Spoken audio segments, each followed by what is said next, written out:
Hola, ¿qué tal? ¿Cómo están todos ustedes?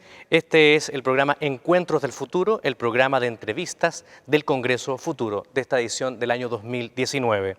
Con nosotros tenemos a dos importantes invitados, a la profesora Carol Mundell y al profesor Michael Kosterlitz.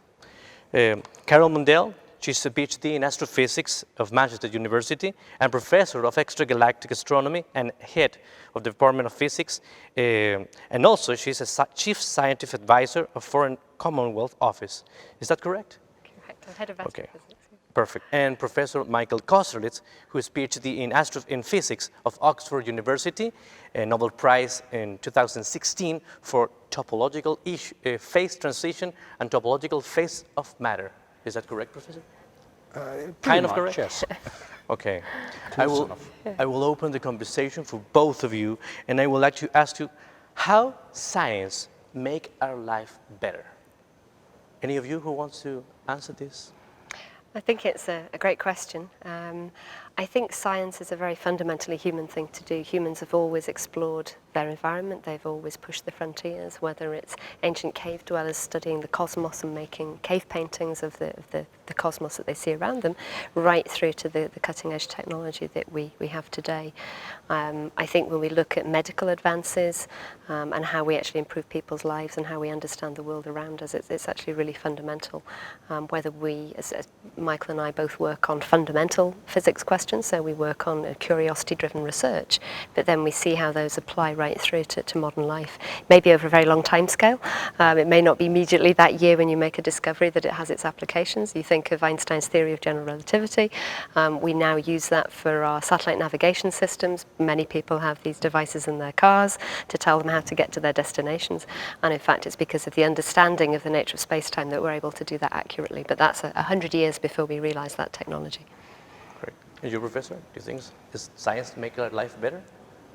Well, I think it does. Many people may disagree, but one of the earliest examples of how science made our life better was the invention of the steam engine, which allowed people to be transported reasonably quickly over large distances and goods transported and so on and so forth.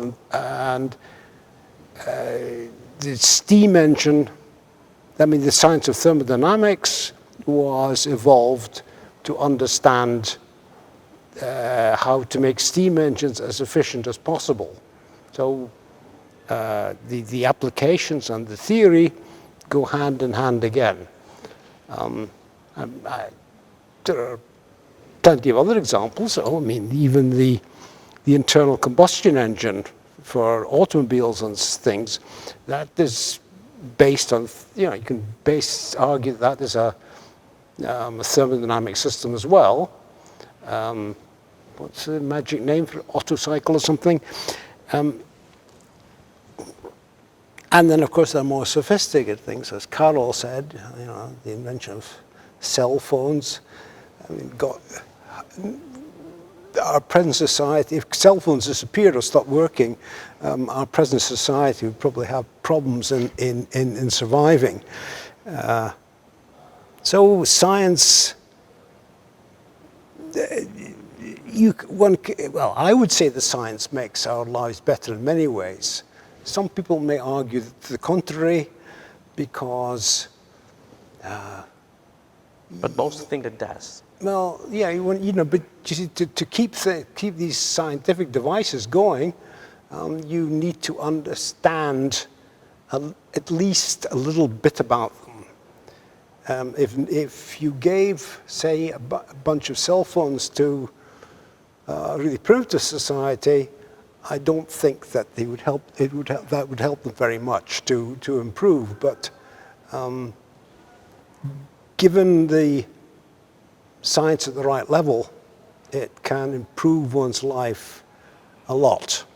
I think also it's the kind of the evolution of the questions that we're asking. So if we look at the revolution in human health, when antibiotics, the understanding of bacteria, Yeah, antibiotics came along, and if you think just as recently as the 1940s that we didn't have that kind of medical advance, that was just coming in our, being able to use those medicines. Now, of course, globally we have a growing problem with antimicrobial resistance. So if you can imagine having a life-threatening bacterial infection and medicines no longer working for that. So I think science goes in leaps and bounds, and then we now need new breakthroughs. We also have to look at our human practices, how we travel, how we do farming. All of those things come together to create a new problem that scientists then need to come back and tackle again almost in a different way. So it's not just a straight line from sort of primitive to progress. It's a constant dance of learning where those new frontiers and redefining them again. Yes. Well, with the antibiotic problem, I think that has come about because there wasn't enough education in the use of antibiotics, because the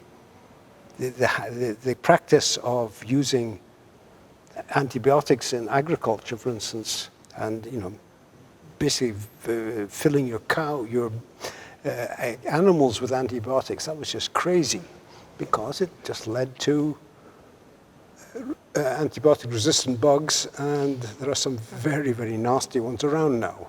And I think that's a really important point, that when we talk about science, it also is embedded in society, so that the breadth of social science, of psychology, and actually society's involvement in ethical frameworks. So just because we can do something scientifically, should we? Scientists shouldn't actually work in isolation. We need scientists working at the frontiers, but that sits within a wider societal framework and those value decisions to make, really. Yeah, definitely. I would like to take you another subject. Professor Kosterlitz, how important for you it is the curiosity-driven science? I'm sorry? The curiosity-driven science. The curiosity. Well, I think it's absolutely vital, because most of the important discoveries have come from curiosity-driven research. If we were to only do outcome-driven research, we wouldn't have discovered all sorts of things. And it is becoming a problem, especially in the US, with the funding, because your NSF or whatever proposal has to basically say what's going to come out of the research that you're asking money for. And of course, if you know what the outcome is going to be, in my opinion, it's not research anymore. So you? Yeah, I think curiosity-driven research is incredibly important, and I think it's almost like planting seeds. So you want to make sure that the brightest people have the right environments to be able to pursue those curiosity-driven questions, and also to formulate those questions. And I think it's the whole ecosystem around how you do that. But then, of course, taking that research to the next level, it may not be that scientist, it may be some other group. We're both physicists by training, so we may do something very abstract and esoteric. It may be an engineer who then says, oh, I would like to use that in some other way.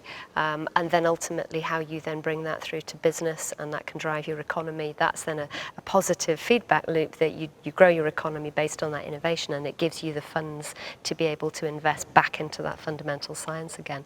And also it might happen over very different timescales. It may be that the fundamental curiosity-driven research that you invest in now, you realize those benefits for society 10, 20, 50, maybe 100 years down the line, and you don't know which bit of curiosity-driven research is going to give you those big wins.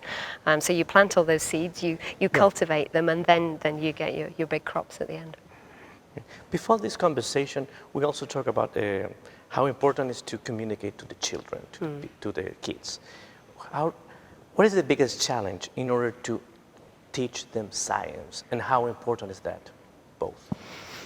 I think the biggest challenge is being able to answer all their questions as quickly as they want to ask them. I mean, my experience of working with very young children, I guess, you know, from the age of sort of 3 all the way up, and they're completely uninhibited in the questions they ask. And certainly as an astrophysicist, they ask me the hardest questions. It's the youngest children that ask the hardest questions.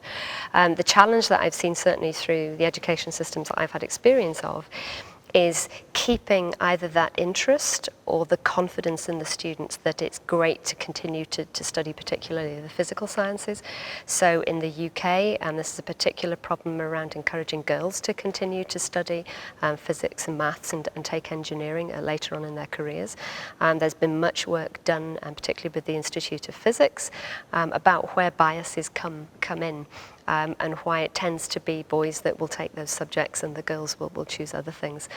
So lots of work around trying to make sure that we have that diversity of people coming through.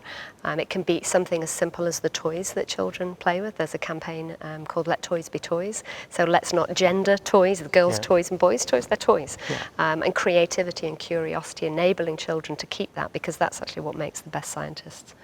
And you, Professor, have you had the opportunity to teach the kids? I mean, I'm very much the same opinion, because when I was a kid, I loved maths and science, and I hated and despised things like literature, languages, history, geography, simply because my memory wasn't good enough. I couldn't cope with those subjects because there was too much memory involved. Whereas in the sciences, particularly maths and physics, I could get by on the facts my brain could hold, which is rather few. And how important was the professor in that process? Was that important? Not really, actually, because I basically just loved the subject. And I remember the first school I went to, you know, the guy teaching us, I can't remember which professor it was, but you know, I was listening to him talk, and I thought, he's got it all wrong. It's nonsense what he's saying. But, you know, it was just illogical. And unfortunately, I had the temerity to challenge him publicly in class, and I got smacked down very hard. And so I didn't do it again, and just sort of ignored the idiocies he was saying. But it was a bit unfortunate that, but it still didn't put me off the science. I simply studied it on my own and thought, okay, this teacher just doesn't understand the subject. So thank you, Professor. Right. We're going to have to go to the break, and let's talk to the conversation soon, very soon. Okay. Gracias. Nos vemos después del break.